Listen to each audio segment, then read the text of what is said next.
Hello viewers, welcome to the defense update. Today we're talking about top 3 defense news. Let's begin.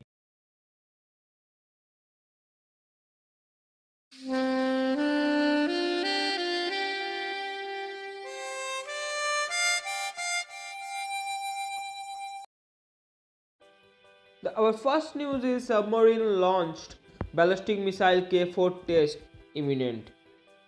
Defense Research and Development Organization is contemplating crucial test of India's longest range and most potent submarine launched ballistic missile K-4 between 23rd and 25th of October 2019. The missile is expected to be launched from India's Indigenous nuclear SSBN INS Arihant. India has activated a possible 3,400 plus kilometer path for the test of an experimental flight trial on the east coast indicates a possible LR missile test. The nuclear capable homegrown strategic missile schedule is expected to add more teeth to the Navy once they are inducted. A successful trial of the underwater K-4 missile will pave the way of development of its long-range sibling K-5, which will have a strike range of over 5,000 km. K-4 is an intermediate range SLBM. It is a 10-meter long missile, weight around 20 tons, capable of carrying a 1-ton payload up to a range of 3,500 km. It's worthy to note that the scientists are keen on K-4 trial as the last attempt on December 17 had failed. The missile could not be launched from the pontoon position in the Bay of Bengal due to some technical snag. The missile, world based in this class, will have to undergo a couple of more developmental trials before being inducted in the armed force. The 12-meter tall missile weighs around 17 tons and can carry a warhead weight up to 2000 kg. The missile is powered by solid rocket propellant. One of the lesser known missiles being developed under DRDO's K-series project is the K-5 missile. K-5 would be a long-range submarine launched ballistic missile.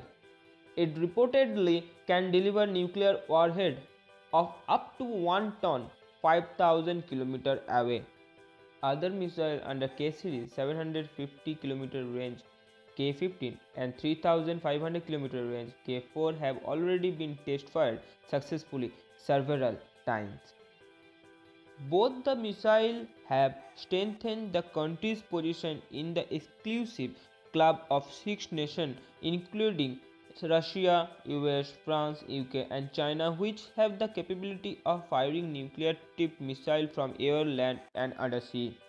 Our second news is Indian and Japanese space agencies to launch joint lunar mission study in 2023. The failure of its recent Chandrayaan-2 lunar mission notwithstanding, a resilient India is set to make another bid to explore the far side of the moon. The Indian Space Agency Isro will make another attempt in collaboration with Japan Aerospace Exploration Agency in early 2020s. The Japan Aerospace Exploration Agency, in partnership with India, has aimed to launch the feasibility study of their first ever joint lunar mission in 2023. The Japanese agency said the mission would last about 6 months and target a constantly sunlit region near the moon's south pole. As per the agreement between the two countries, Japanese would provide the rocket and rover, while India would provide the lander. Hirasawa informed that the rover would be equipped with a drill that could reach about 5 feet into the lunar rock. The rover is most likely to be landed at the south pole of the moon by 2023 to expose the dark side of the moon in an attempt to discover water beneath the lunar surface.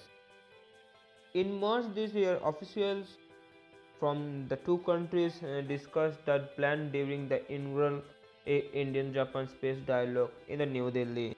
This would be the another major attempt by the Indian Space Research Organization ISRO after 7th September, when it suffered a setback as the space center lost communication with its lander just 2.5 km before touching down on the moon. In August 2018, NASA scientists using data from Chandrayaan 1 confirmed frozen water deposit in the darkest and coldest part of the moon polar regions. The last news is Turkish has launched the country's first indigenous submarine program, known as Melden, a Turkish economy for national submarine. Under the plan, local defense contractors will design, develop, and produce the R-class submarines at domestic shipyards by using the technology they earn from an ongoing submarine program. Delivery of the first submarine to the Turkish Navy is expected by 2014. Thank you for watching this video, guys. Please share and subscribe my channel. See you on the next video.